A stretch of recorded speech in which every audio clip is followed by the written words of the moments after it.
Happy Friday. I'm Marlon Weems, the publisher of the Journeyman newsletter, and this is I guess I could say, a special Friday edition of the Journeyman Unfiltered.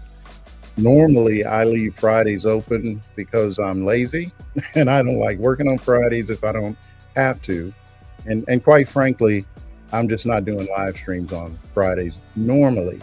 But a few days ago, someone who had been on the show, I guess it's been a couple of months now, um, reached out and had written a really what I think is an excellent piece and something that we ought to be discussing.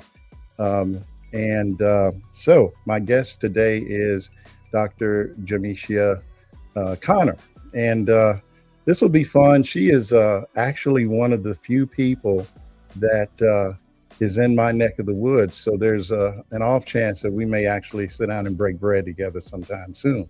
So, with that, and you know what? Before we get started, for folks who don't really know Dr. Connor, just a brilliant, brilliant young lady, a graduate of Harvard, graduate of MIT, doing a lot of good work in terms of, issues surrounding, um, medicine and African Americans and so forth. So I will allow her to tell that part of her story. And in just a second, we will kick things off, and I'll see you on the other side.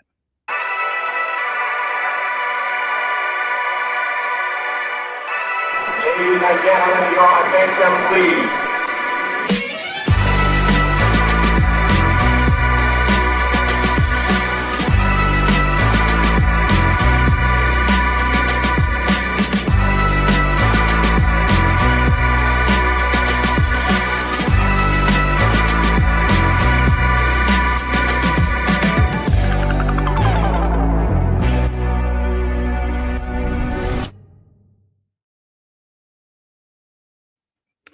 Hello, Dr. Connor. How are you? I'm good. How are you? I am doing well. You're up around I guess what, Chapel Hill area, Raleigh Yeah. area. You guys been getting some weather and you've been sending it down here. Yes, we have. And It's at you least know very what? decent, though. I'm not mad about it because it has been very hot for the last couple of Yes. weeks. So we needed a break and we needed the rain. Yes, So, absolutely. so you reached out a couple of days ago and it was just a very interesting piece. And I'm going to drop it into some of the chat rooms, but it is entitled The or Destruction of the Black Middle Class. And I'm sure you knew when you when you reached out it was going to get my attention. I'm like, okay, what's this? And it to me, a lot of what you're talking about are things I think a lot of us know are Yeah. happening or have experienced ourselves, but we don't think about it in the broader context of what this means. So, with that, I'm just going to sit back and let you do the talking. Tell us about it. So this is a part of our broader series. It's called The Economic Body. And what this series is about, we first did the quiet dismantling, which was how the kind of the mundane parts of the bureaucracy are serving these legislative aims that they know they can't accomplish otherwise, and Hmm. having really, um, really dangerous and downstream consequences. And so this series is focusing on the economic consequences. And so I thought that this is obviously like an issue that's near and dear to my heart.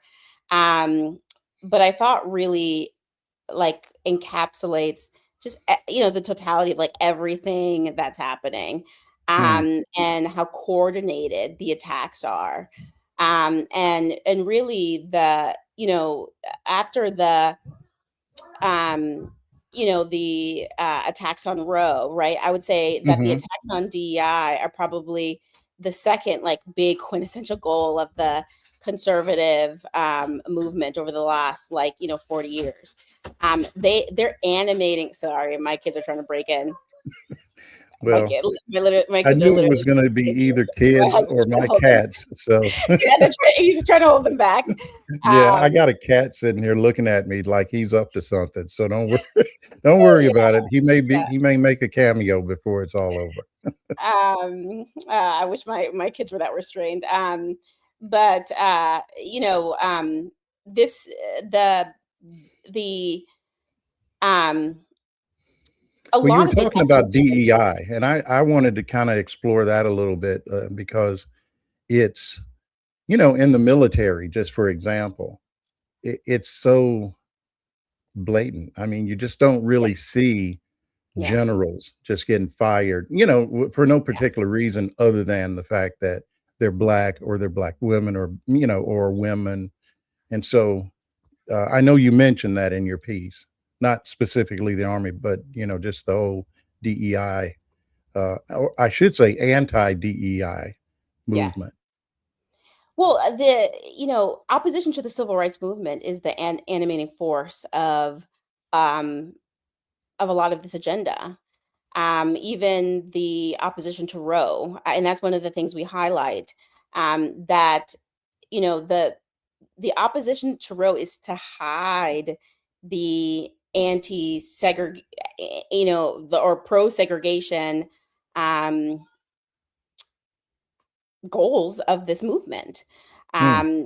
They knew that it was less effective to say, we don't want black kids in our school, and the much more effective argument was we want to protect babies. It's obvious, that one is going to be more effective, and if nothing else, they're very good at storytelling, and creating narratives, and creating this whole concept that just doesn't really exist. And I think the DEI the is the perfect example of that.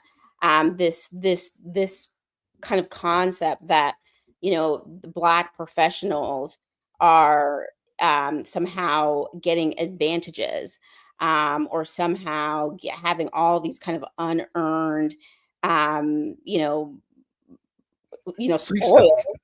Yeah, when nothing could be further from the truth. And you see it kind of in like health effects, right? Um, because everything has a cost, right? It costs a lot to survive in these systems, and even for the people who thrive in them, that doesn't come for free, right? Hmm. And there's a whole kind of scientific body, right, of just the the the wear and tear on your body, right? Of having to just constantly be on your, on your P's and Q's every single day, right? And knowing that if you slip up, or if you mess up, or if you say the wrong thing, you support that could be it. Oh yeah, Um, yeah. and it's a thing that, like, I have definitely felt. I mean, that's and you see so many of the consequences of it, right? Like there's a reason why Black women are, starting more businesses than anyone else, right? It's because we cannot function and thrive in the professional world, not in stay healthy, right? And not in actually be able to have a life with any meaning in it. And it's just, to see that kind of just get misconstrued. And I think that the military provides, like just some of the clearest examples. And if nothing else, we can be grateful for the Trump administration for at least providing clarity. Yeah, one of the things that I talk about a lot is that as much as much damage as Trump has done, he has pulled the curtain back, right? So we can see, and it's really, to kind of wear out the Wizard of Oz, analogy or metaphor, whichever. Um, and now we see behind the curtain is just a guy who's not particularly qualified. I Yeah. mean, very unqualified if you just want to be real about it. And we see it over and over and over. And that's what's so maddening, I guess, about this, this era that we're living through is the people who question your merit for being where you are Right. don't even aren't even qualified to be in the position they're in. Yeah. And that's it drives you nuts. So Yeah. is there It would drive like me crazy. empirical data or out there that kind of talks about or addresses, or are you doing this? Is that what, are you gathering the data, or how's which I is it? mean, there's a lot of data out there. We gather some of it. We have, as some of you might know, we do a lot of research, kind of, in 35 domains of, really measuring the health and well-being of women and children. And one of them is reproductive economics. And we, define that pretty broadly. And so we collect a lot of economic data, and we look at it a lot of different ways. But one of it is stratifying it by race. And, what we have seen, and what others have seen is, um, you know, over the last couple years, Black Americans, in particular, the Black middle class, has, had huge impacts. Mhm. The number of Black, professional women who have been impacted with layoffs, and it's because of how, if you think about how the Black middle class was built, it makes perfect sense, right? It also makes perfect sense what they're targeting. But it wasn't built through private industry; it was built through the government. And why is that? It's because of civil rights laws, right? It's because it's the closest that, people of color can get to, like, actual pay parity. I think the pay parity is about like 0.8, which is pretty impressive, right? If you think of, other places where it's probably like closer to 0.6. Mm, And so, for people who don't know, that for every dollar, a white man would earn, like a Black woman would earn 60 cents. And so, in places like the government, right? And that's because pay is, connected to position. There's right. not that large wiggle room for, negotiation, whatever that, you know what I mean? Like that, Oh, yeah. the behind the closed doors discussions. And so, in the military, and in the government, that is where, the Black middle class, grew. And, that so when you have these huge, um, uh, layoffs in this sector, it's going to have a tremendous impact. The other thing is, Black women tend to be are overrepresented with things like, nonprofits, overrepresented in, the sorts of jobs that are being impacted. Right. And it's hard to think that they don't know that, right? I mean, that's one of the consequences, because, you know I think, one of the accelerants, of this movement, was Obama's presidency. Oh, no question. And, No yeah, question. exactly. And, I think they're determined that's not going to happen again. Right? And how do you do that? You get rid of, quote unquote, the Obama class. Those are what, your educated, Black professionals, who are, lawyers, doctors, teachers, nurses, again, people who work, in the government, in the military, and you systematically, decrease their power. And then you prevent their children from following their footsteps, right? So you go after the education, and you see, like, since um, what the, Supreme Court did to affirmative action, since that's Oh, right. changed, the enrollment has fallen dramatically, You right? And know, that I has um real consequences. I told my wife the other day, I'm so glad my daughter graduated last year, and my son will be a junior this year. And I just don't know how you, as a parent, deal with, elementary school through, K through 12, where books are getting banned and all of this stuff, right, is happening. Um, one of the, I mean, you talk about sort of what built the black middle class, I would add that, and certainly the government. I mean, I had one of my uncles worked for the post office. Yes. You Yeah. know, Exactly. that Federal was a government. place where a Hmm. person who didn't have a college degree, which he didn't Right.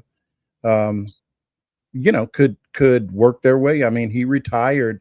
Mhm. He actually retired from two different jobs. He retired from the post office, and he also retired from Safeway stores.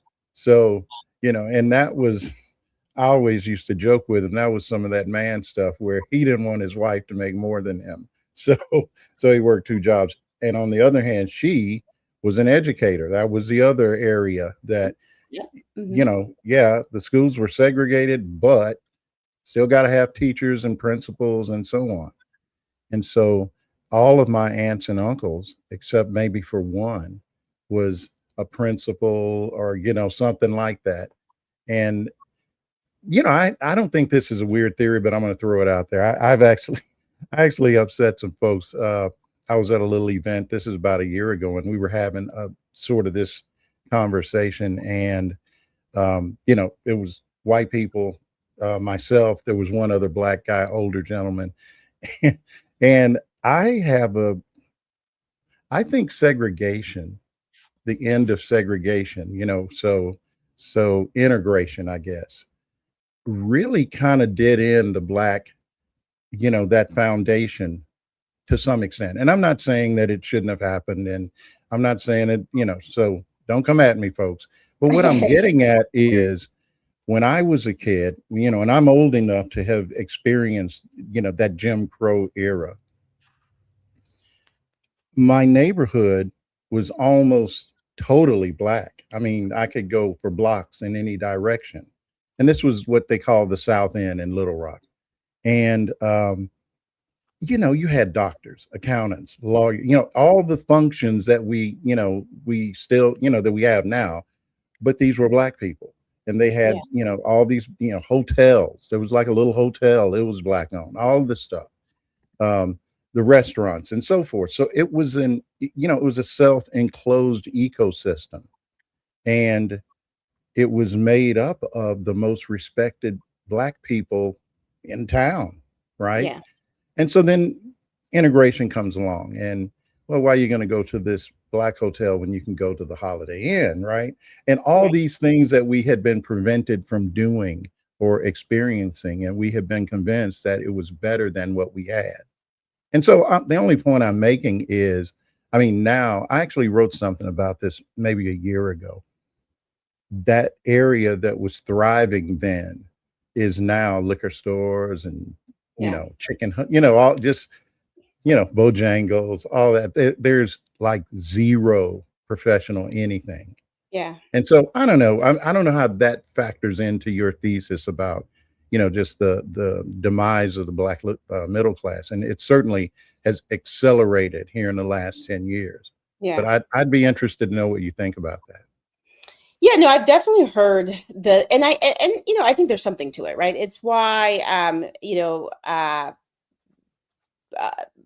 I don't have the data, but anecdotally, um, people who go to HBCUs do quite well. Yeah.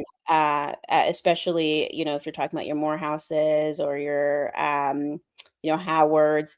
Hmm. Like if you look at the like people who are leaders in the government. I mean, a lot of celebrity. I mean, a lot of people have graduated from HBCUs, Sure. and have done very well.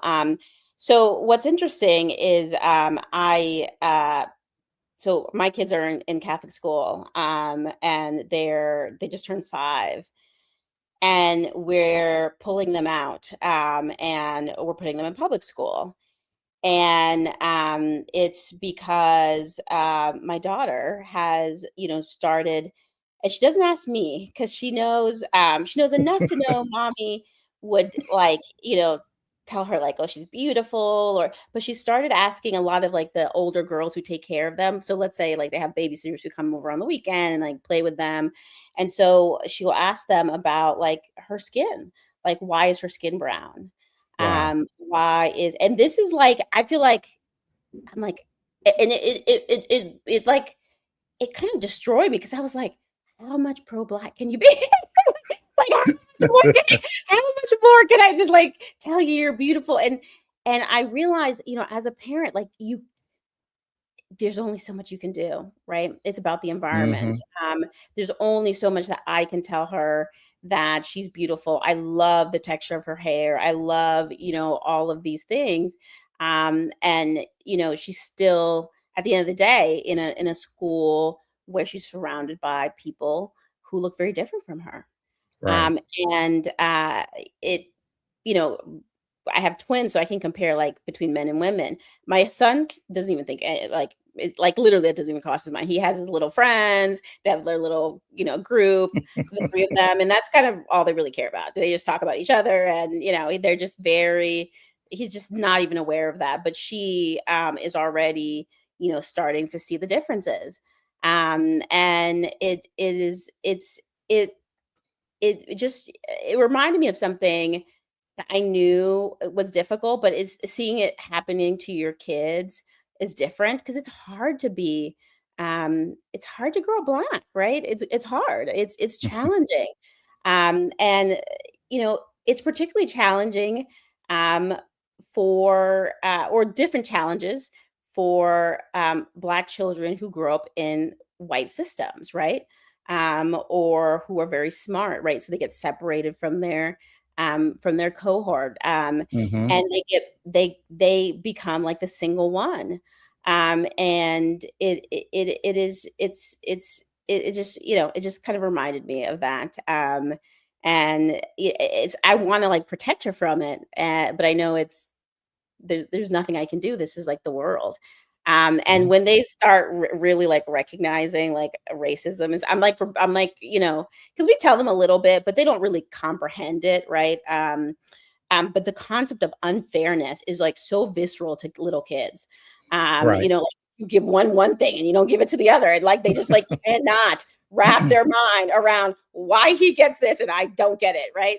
And we try to tell them like sometimes life isn't fair, but I know that's just really going to hurt them, and I'm like bracing for it because they're pretty emotionally sophisticated, and once they recognize like why people why some people don't like them. I think Hmm. it's gonna really hurt them. Yeah, it's I mean, I guess we all as you were telling that story, I was just thinking about my daughter. Um and both of my kids went to public schools. And when we moved here, the public school that is in a county that is 20, almost 25% black, and the public school is 3% black. Mm, So my daughter, and then you had COVID in there in the middle of her. She graduated in 2021 from high school. But, we would have to deal with, now, she didn't really come to us in quite in that way, mm, but especially once she graduated and got out of that situation and went to college, even though she was just down the road in Wilmington, her entire personality just blossomed because mm, she's a creator, she's an yeah, artist, actor, does all this stuff, and she was um, in drama or in theater, and she was the only black kid in the mm, theater troupe. There was another black young lady, but she was like a tech person. So mhm, whenever they would do a play, she would try out. They did Macbeth.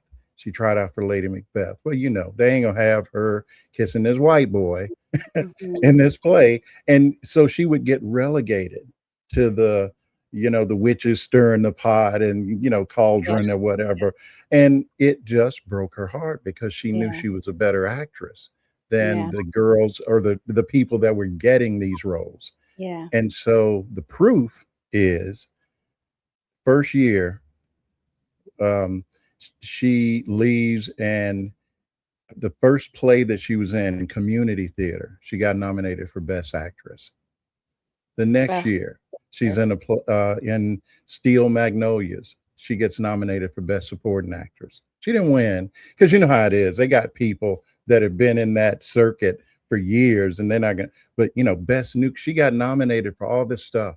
And the kids who were getting roles over her are nowhere to be found. They're not even in theater anymore. And it Yeah. just kind of goes to that point that you're Yeah. making where it's not, and we know this, it's not really a, you know, while, you know, like some eureka moment. We always have known this, but when you have kids, that's where you really start seeing it Yeah. in how your kids get treated, you know. And Yeah. she's got white friends, but when she was in high school, she didn't have any black friends because there were Yeah. so few, and most of them lived in another area of the county. And you know, it's one of those things, and we have thought about it, my wife and I. It's great to live on this island, you know, and you got the ocean and all this stuff. Number one, my kids they could not care less about the beach. You Yeah. know, but in our heads, we thought, oh, they're going to love this. They can just go get in the ocean and do all, they Yeah. don't care. They don't care. And Yeah. what we gave up was that diversity, you know. Yeah. And I think a lot of us maybe go through that where you want the best, right? Yeah.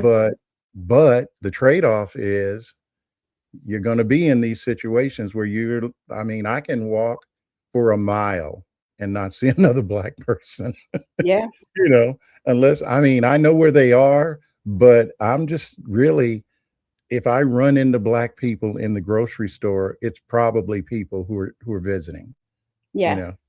That's So crazy. yeah, Yeah. I know Yeah. it's nuts. Yeah. But you know, on the flip side, everybody knows me. Yeah. You That's know that black dude that lives up there, yeah. you Yeah. know. Yeah. Yeah.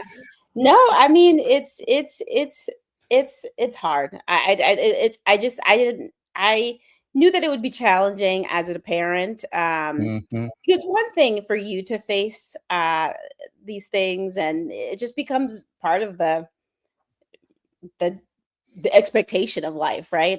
You just expect that um you just learn to build around it, right? You learn to like Yeah. you don't build dependencies on those systems, right? Because you don't expect to get it because you're not, right? Um, but to see your kids having to like uh start to understand that and are going to face the same consequences, and the fact that you can't protect them is it's just, it's hard. It's hard to think about that. And for Black professionals in particular, the risk of like downward mobility is quite high. Mm. I don't have the numbers right in front of me, but for Black boys in particular, even coming from like the highest, you know, uh, earning households, they have basically a significant risk of falling, you know, down Oh multiple. yeah. I have read, and again, I don't have it in front of me, but I've read at a few places that there have been studies that showed a um, black man with a college degree, you know, on average, a white person with a high school diploma can out earn them. Yeah, Now you're going to have your LeBron Jameses and you know right. people that we think about that do well, but just on average. And then you have just wealth inequality across the board. It's there, Yeah, but then when you look at us as a subset, it's dramatic, right? And so I ju- I just asked Alexa before I jumped on because it popped in my head, and according to Alexa, the average white household um, has a net worth of something like, I think it was $300,000, something like yeah, that. And the yeah. average black household, it's not even 50 Not even grand. close. Yeah, so It's yeah, so, I was surprised. I didn't realize it was yeah. that dramatic. Yeah, well, I actually have the number. I do have those numbers in front of me. It's about How close 280. was I? You're close. Yeah, yeah, exactly. Okay. 280,000 for the white households, to 44,000 for black households. Wow. And the thing that's, I think, the scariest, is that the racial wealth gap is increasing. That's really what caught my eye. Mm. That it grew 38% from 2019 to 2022. And it is predicted, I think I have a number here that was quite chilling. It is predicted to, by 2053, to hit zero. Wait, what do you mean? Like, what The does average, zero yeah, mean? because Wow. I mean, debt people have, yeah, mhm, People got negative net worth, basically, negative, I guess. exactly, negative wealth. Wow. Yes, yes, That's wild. Huh. yeah, Okay. So what do we do about this? I mean, what is to be done? yeah. Because this is It's systemic stuff. I mean, you yeah, got to no, it really, is. sort of bust up the system, right? Yeah, you, and it's hard to um it's hard to overcome, because again, like, if you know anything about money, money compounds, right? Like, money gets Oh yeah. money, right? It just and that's, you're just like on a different curve of growth. Hmm. And in order to, like, do all the things that it takes to make more money, right? Like, start businesses, that takes capital, that takes investment. um Hmm. you know uh Only about 0.5% of venture capital goes to black founders, so 0.5%. Hmm. Right. Yeah, and Especially now, what's so right? crazy about that is if I mean, look at you talk about affirmative action and then the same guy that that brought that lawsuit is going after black asset managers. So we're damned if we do, damned if we don't, right?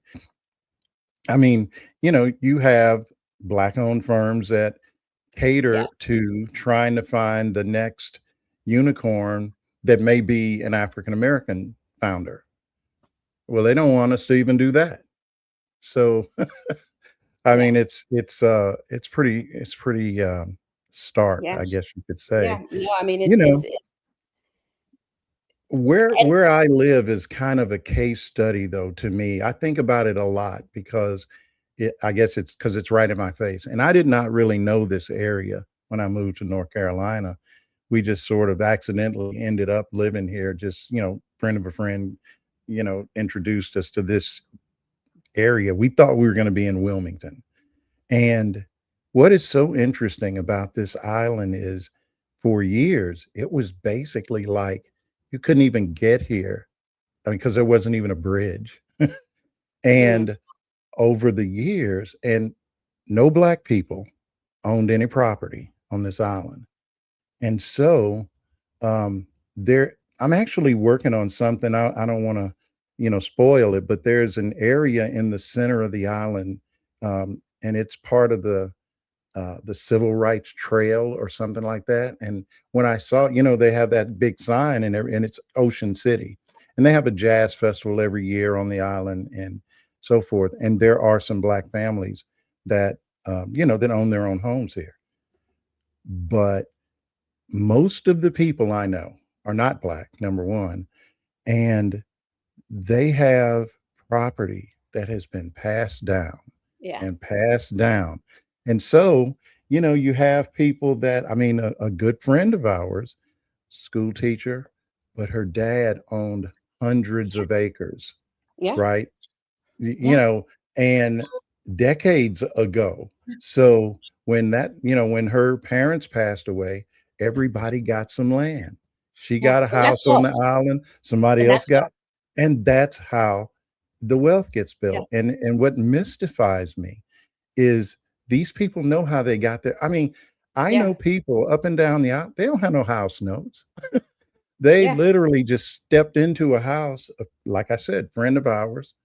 Um, That I think she sold her house well over 1,000,000, yeah, you know, and I that is such a head start, yeah, and I'm not hey, look, I mean, I don't begrudge them. It's just that I think what troubles me isn't so much that they were able to, you know, to succeed in that way, but most of them do not understand that that's something that generally isn't afforded to us.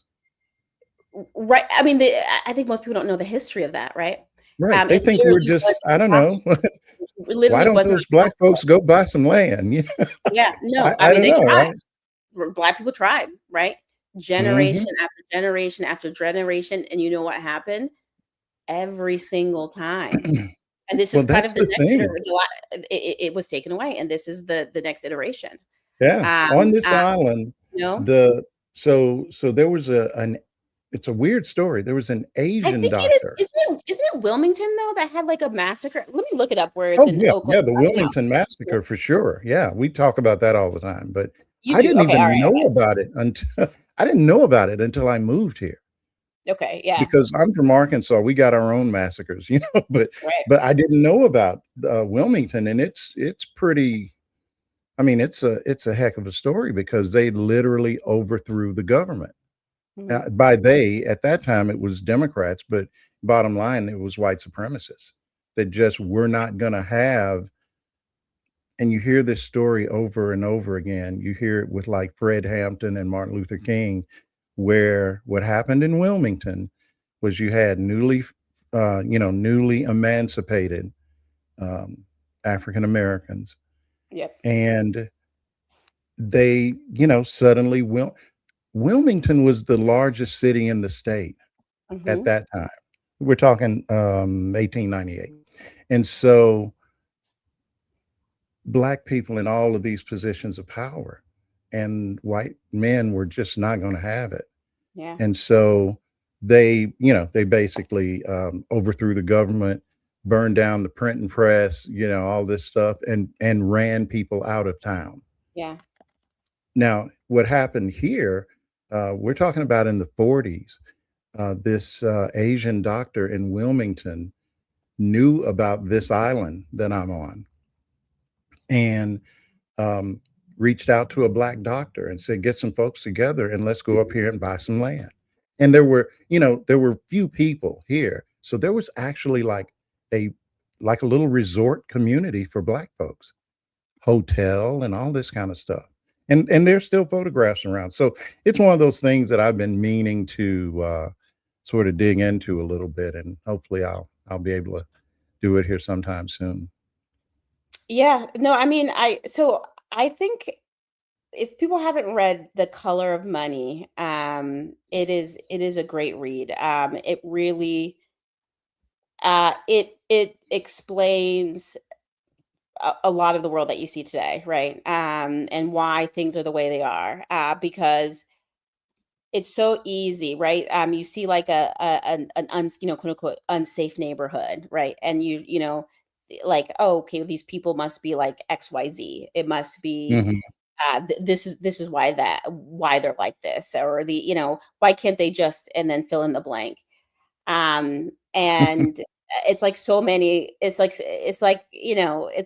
so much of like what people say. Like whenever you hear those stories, if one thing I can just leave people with, you should always be like, just should always just give your spidey sense to figure out like there's probably more to the story, right? Yeah. Because those narratives, the narratives of the other, right? They serve a purpose. And when you actually go back and you see the the history and you read, it's like that you see the impossibility generation after generation, um of of of struggle, right? Of trying to do exactly that, right? Of doing exactly, what you are told to do. Of not, licking your wounds, not focusing on the not complaining, working hard, and then you see what happens, right? And that's when you realize that this is a system. This is a system that wants an outcome, and it works very hard to achieve the outcome. And the thing I think that is so I don't want to say beautiful. Beautiful is not the word, but like sophisticated about it is that it allows most people who benefit from it to completely be unaware. Mm, It's like they live their lives. They just, everyone has ups and downs and, it just is, right? And they have this entire system that has been created to propel them forward and they don't have to even acknowledge it at all. It's like glass, right? You just see what you know what I mean? You could just see right through it. hmm. Someone in the Substack chat was just um, mentioning the difference. So yeah, EG said that basically the same thing that that we were describing here in North Carolina. They're in rural Florida. Ooh. So they said I was wondering about the difference between Arkansas and North Carolina in that regard, and I can just tell you, um, of course, my parents um, participated in the marches and all that sort of thing. Um, and it's, I mean, you got the Central High crisis and all of this, and just over integration. That was in 1957, so a year before I was born. Um, but at the same time, and this is something again that I've written about, you have to think about, like, after, I guess, World War I, you had all these black soldiers that are coming back, and they've gained, moved up the ladder. So you got sergeants and whatever. I mean, the military was still segregated, but um, you had black guys getting killed for just wearing their uniform, Yeah. Lynchings were right? hot, they were at But greatest risk. one of the things that this is, I think it was 1919, was the Red Summer, because there were so many lynchings, riots, massacres, just all over the country. And one of the places during that time was Elaine, Arkansas. Excuse me, and that was over basically black um, um, laborers trying to unionize. Not going to have it, and so it's one of those things where when people say, "Well, why don't black folks do X?" We've been doing it. Yeah. But every time, I mean, you can just look through history and you don't even have to go back as far as Wilmington, you Yeah, know? no, no. I mean, and if you just think about the logic, right? What do you think happened after the South fell, right? Who actually had like skills? Who did the work, right? Oh, Um, listen, yeah. like obviously the people who do the work, they can continue to do it for themselves, right? So why did they not? Well, Like Wilmington's I mean, a just prime example, because what happened, they literally called Wilmington the Black Mecca back at that time, because newly, emancipated African Americans are going to the biggest city that they're looking for work. So you had barbers, the head of the customs bureau in the state was black, policemen, tons of black policemen, and it was so, I guess, to some extent, in your face for white folks, because they weren't used to seeing all this. And because this was the biggest city in the state, there was all this work that needed doing. And the black laborers that had been slaves had the skills. And yeah, now I don't want it to seem like slavery was how they got them. I think if you just read the history, the reason, of the value proposition, I guess, if you look at it that way, was that you had, I saw a documentary, and I forget which streaming channel it was on, but it was about black cowboys. And it was talking about, going way back to slavery, there were certain areas in Africa where they would literally go after these men because they handled horses, and they brought them here to train horses. So, it's not as though, and I think it was Ron DeSantis that made this comment a few years ago about, like, one of the good things that came out of slavery was that we learned skills, as if black folks were just sitting around in Africa. Yeah, I don't know. We don't know anything, and we're just waiting on somebody to come and save us from this. But Yeah. it's so dumb. Yeah. No, I mean immunizations, like they're that the legacy of that. So this is why I think, studying history is really important. And particularly for Black children, understanding your history. And that's why it's so attacked, right?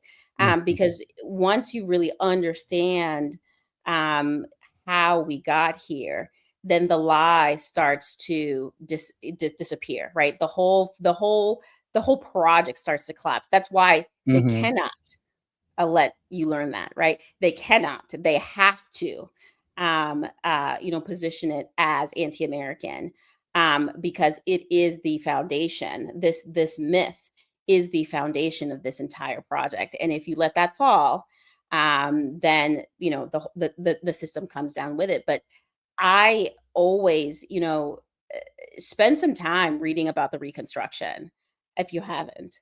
Well, Um, I and always, when I was a kid, because I kind of liked history. I wasn't the best student, and I was not anywhere close to you, but I liked history, and I always wondered, like, we would have a chapter on the Civil War, and then you'd get to Reconstruction, and it would be like a couple of paragraphs, and then exactly, okay, yeah, it's now like, let's talk yep, about the yeah, 20s, yeah, yeah, and it exactly. And then was you like, fast forward what? too. Wait, what was that? You like skip What? Jim Crow, yeah, and then you come to Yeah. Martin Luther King, yeah, And I always wonder, well, what's this? What was going on? What was the deal with this? And you just kind of was a lazy kid. I didn't really yeah, dig into it, but it's so interesting because yeah, there for a minute, this multiracial democracy almost worked. I mean, yeah, it did work for a minute, yeah, yeah, right? yeah, Um, and just think about it. Wilmington, that massacre was 1898.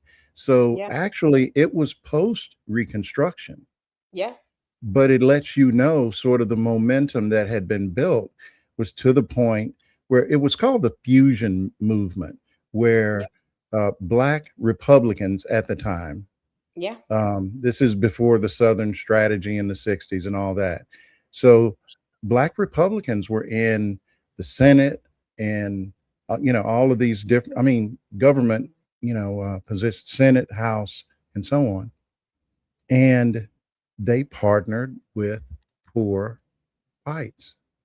And mhm, that was the movement. yeah, And I said earlier, that's the same thing Fred Hampton did, got him killed. I mean, Martin Luther King, folks were mad, didn't like him. He wasn't that popular.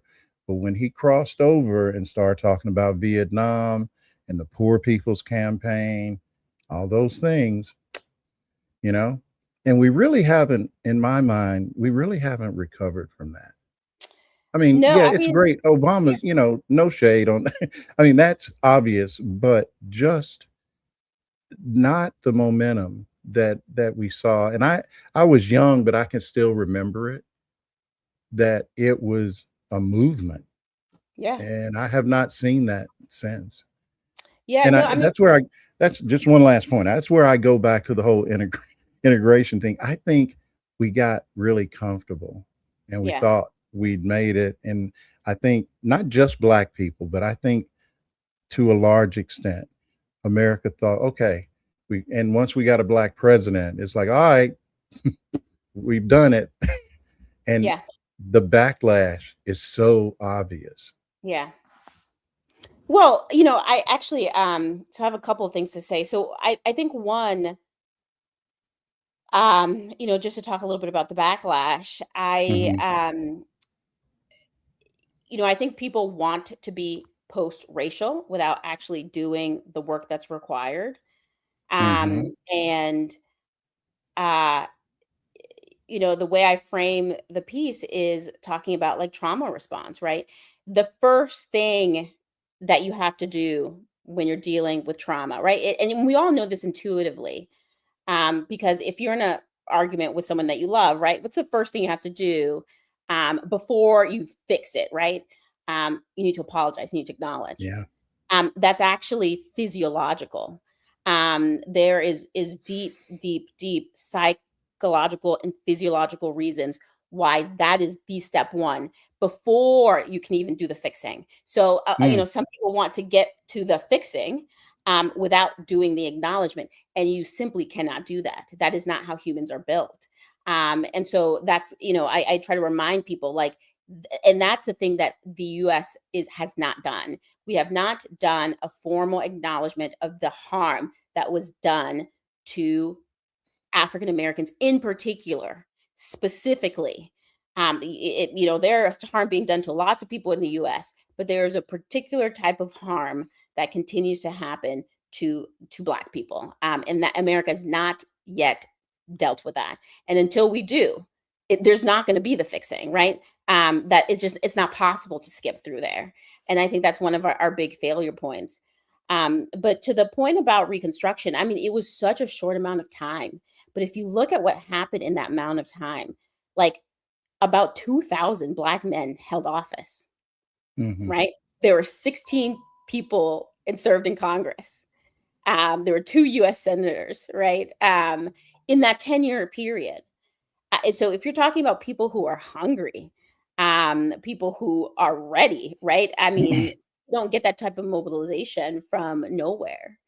mhm. And you see just systematically what happened to the, basically, this freedmen savings, right?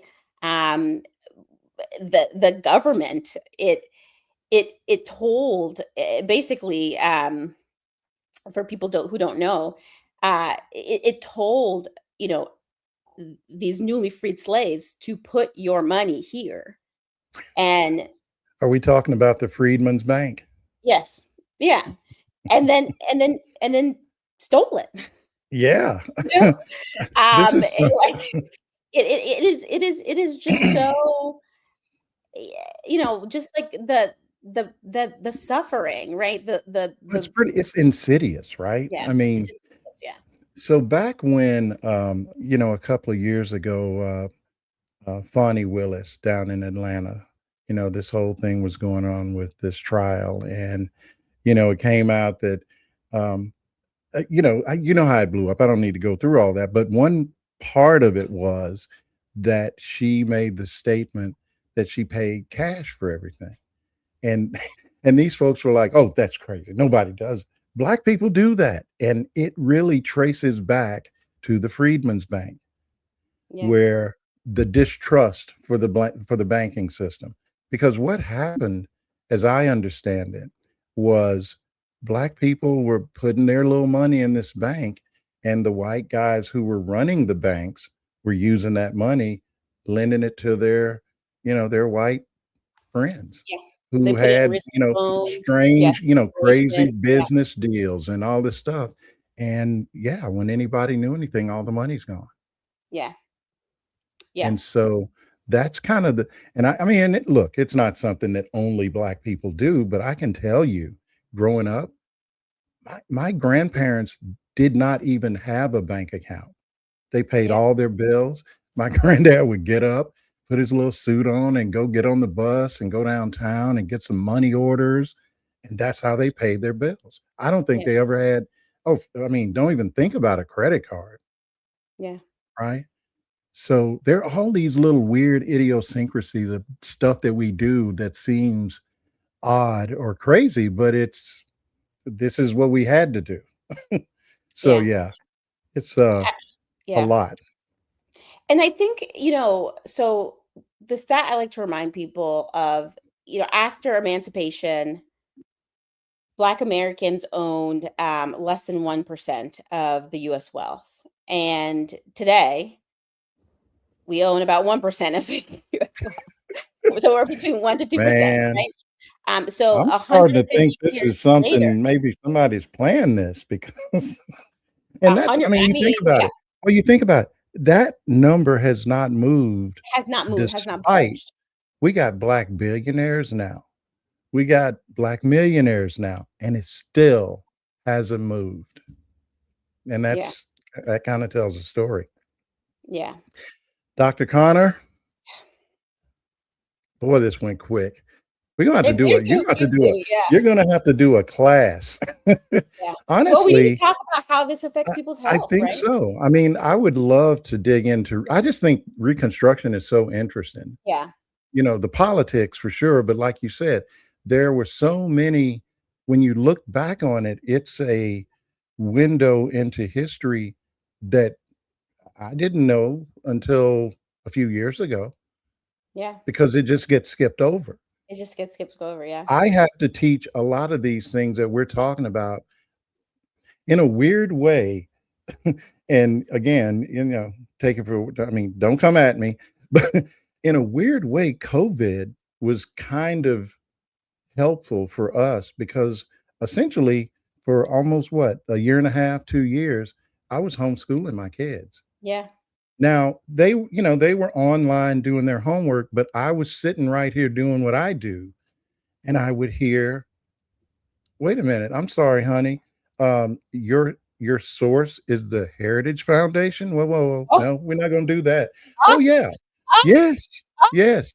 oh god, oh god, I'm sitting oh god. here. Oh, I don't know what I would do. Oh my gosh. Oh, I My can see my I'm up in that my school. Oh daughter's my writing a goodness. paper Oh, and they've hired some online vendor that does these oh man, educational I'm up in that modules. school. I might as well just move The into that only office. reason I wasn't was because of COVID. There's Oh my nobody gosh. there. And Oh, and oh, she was doing like a paper on something, and they give you like, the sources to use to go read that, and then you come back and write the paper. And I'm like, well, who are your sources? And that was one of them. And I'm like, oh no, we're not oh doing my this. gosh. Ooh, So I'd have that kind of oh, thing is, and oh, this is what, just a few years ago. yeah, So a lot of work to be done. yeah. And I told my colleague and friend Arturo Dominguez yesterday, we're not going to be able to accomplish this doing a No Kings rally every quarter. You know, Yeah. I No. mean, imagine if Martin Luther King only did like 4 marches a year, Yeah. right? No, I I mean, I mean, think yeah. we There's really are at the point where we got to be every day. And I mean, I'm not even saying I can do it. I mean, one of the problems we have is we're also spread out, yeah. you know, that it's kind of difficult to get everybody together. But, Yeah. we're both in North Carolina. So, Well, they make you think that you're so busy, right? Everything is so, they just I think I mean, again, it's a distraction. It's a way of keeping people um in the rat race, right? And mhm. not able to focus on what really matters. And I just try to remind people, I'm like, well, what are you doing all this stuff for? So that Really, if I mean, yeah. so that your daughter can be trapped inside her home and not be able to rent an apartment or have a credit card unless her husband, so that like your son can work his entire life to and then and never be able to like it just starts to like all of the things that we want, like the whole, the purpose of if you want to give purpose to all of these things, you literally cannot accomplish it without certain fundamental guarantees, right? And that's what we're Mhm. talking about. This the contract between society and government. And there has to be certain things that you can reliably depend on. And without that, none everything else falls apart. And I try to remind people there's nothing more important than this. Like you don't not I promise you, you do not have anything more important than thinking about what is happening to this country right now. Because if unless you are very, very wealthy, and there are few people who are that wealthy enough to literally be above it, but for most of us, we are going to be in a lot of hurt if we let things erode much further. Mm. And we don't even recognize what's really happening right now. This, like the lettuce that is making people sick. Oh, yeah.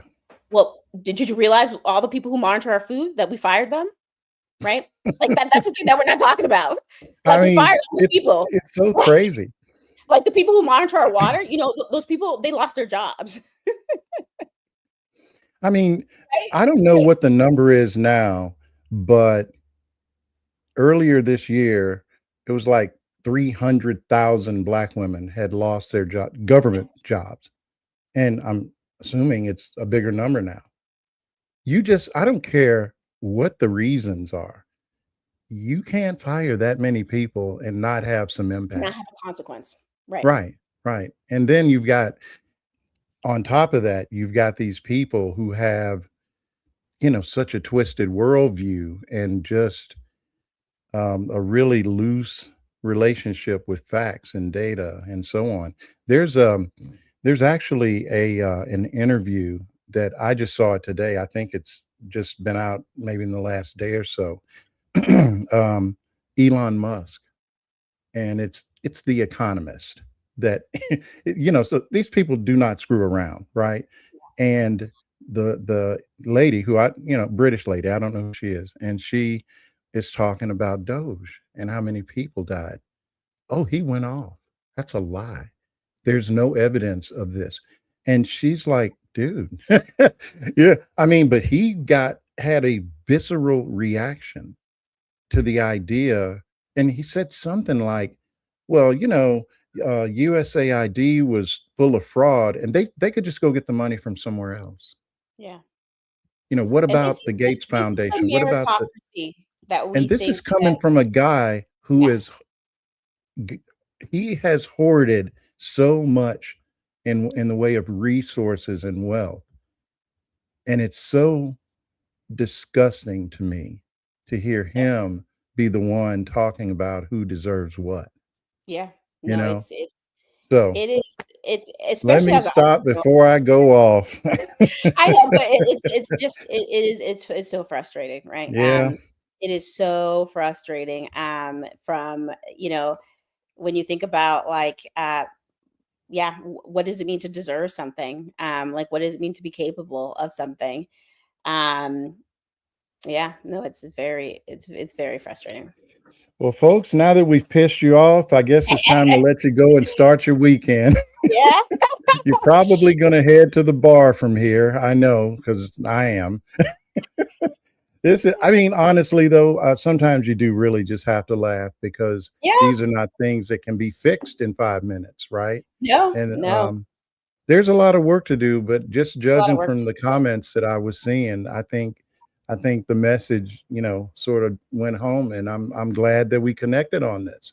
Yeah, And I so think we should do it we again. got Yeah, I we think got we to keep should. going. I think we should, absolutely, and I'm serious because Yeah, I don't know that this exact conversation is happening a lot on this, especially on Substack.